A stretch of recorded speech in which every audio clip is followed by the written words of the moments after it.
Neuroscience and dance we've seen quite a bit of and heard quite a bit of in the last couple of days. So I won't go into these because it's been fantastic. A lot of presenters have already focused on these specific examples, so to speak. But understanding and exploring, and as an educator, knowing that the students that are coming through, how are we ensuring that we're making them aware of what's actually going on? Because it's at their fingertips. Yet often they won't necessarily take the time to be aware of what that is. How are we challenging their thinking as both upcoming professionals, creatives, choreographers, researchers, future academics? How are we ensuring that we, in our teaching, are integrating this knowledge and information so that they're already thinking about it before they go out into the real world, so to speak? So just as an example, as we saw earlier today from Kim, Motion Bank, I suggest if you haven't had a look at what they're doing, and they've been doing it for quite a little while now, really go and have a squiz at it. Well, that's Australian, so go and have a look. So I think there's international people in the audience. So with Motion Bank, a really incredible stuff when you're looking at it from, again, that's that choreographic component, linking in the science and the technology that they utilise to capture and then notate what people are actually doing. Another example, which we've got, two of the key researchers in the room, in Kate Stevens and Kim Binks, is looking specifically at neurocognition and dance. So the projects that are going on, the opportunity to go, how do we know and what are we doing and how do we understand what our brains do in the context of dance and utilising our bodies in particular ways. And in terms of health and well-being, that's a key area that there's more and more research studies that are demonstrating that dancing is fantastic for our brain, for our health and well-being overall. So we heard a little bit about that specific to a Parkinson's disease context. We've heard it specific to a dementia context. But even more so, examples of where studying professional dancers, ballet dancers, about how we spot and how we learn not to become dizzy can actually then be translated into a health context where people that do have challenges with their balance, what are we learning from ballet to apply in that context as well? So with the advances in being able to study our brains in the way that we do, and more that the technology is getting more manageable so that it's not as limiting as what it used to be, where you could hardly probably move, or we could only scan brains in a scanner, is developing.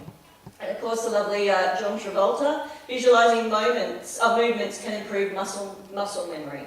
I'm not going to touch on muscle memory as a concept, but certainly that we've heard, again, a lot about how imagery assists at a whole range of levels, depending upon what we're thinking about, and in this case, how it's great for our brain, how we're thinking about it from a health perspective.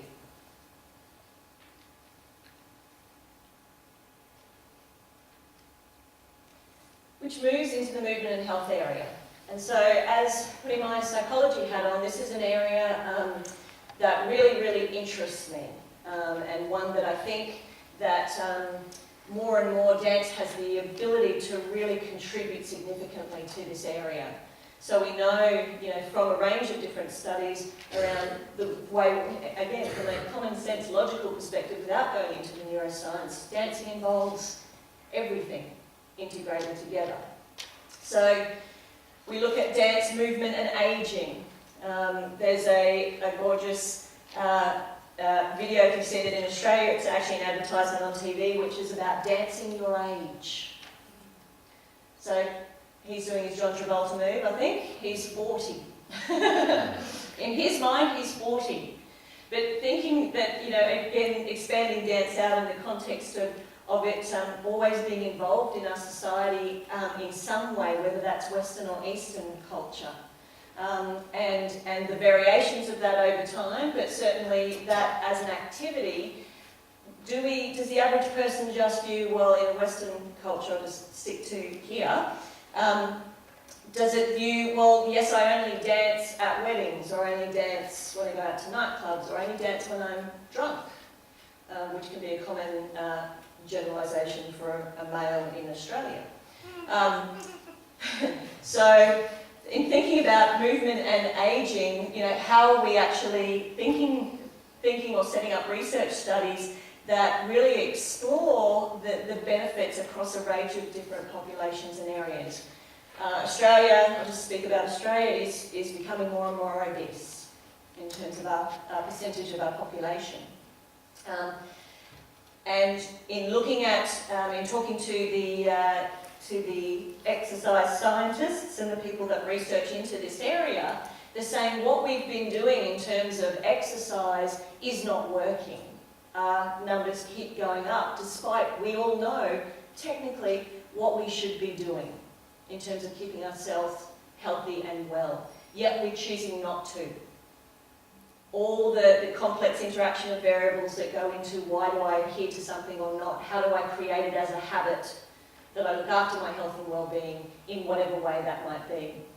So we know that the standard kind of approach that we've been looking at isn't working. So what could be something slightly different? Is it about viewing that most people don't see dance as exercise? And actually only until the last 5 years, Zumba never existed. And now, being a Zumba instructor, if we're listening to Professor Michael Osborne from Oxford University, who's a specialist in artificial intelligence and robotics, being a Zumba instructor is actually, you've got more percentage of that job never being taken over by robots than you do of most of the careers that we have in general population. And I was very, very excited when I saw up on his slide that the job with, I think it was like a 0.0001% of ever being replaced by a robot was a choreographer. I said, can I have that one? I need to recruit for QT Dance.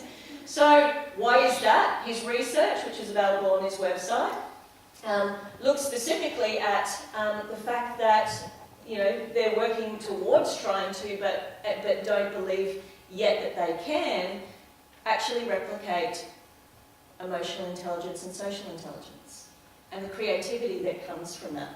So that's a whole other area, but understanding that actually the things that we do in dance, yes, we fight for survival in so many ways, shapes or forms, yet at the same point it's recognising that the skills, capabilities and what happens from a brain and body perspective are so unique that they can't be replicated in that way.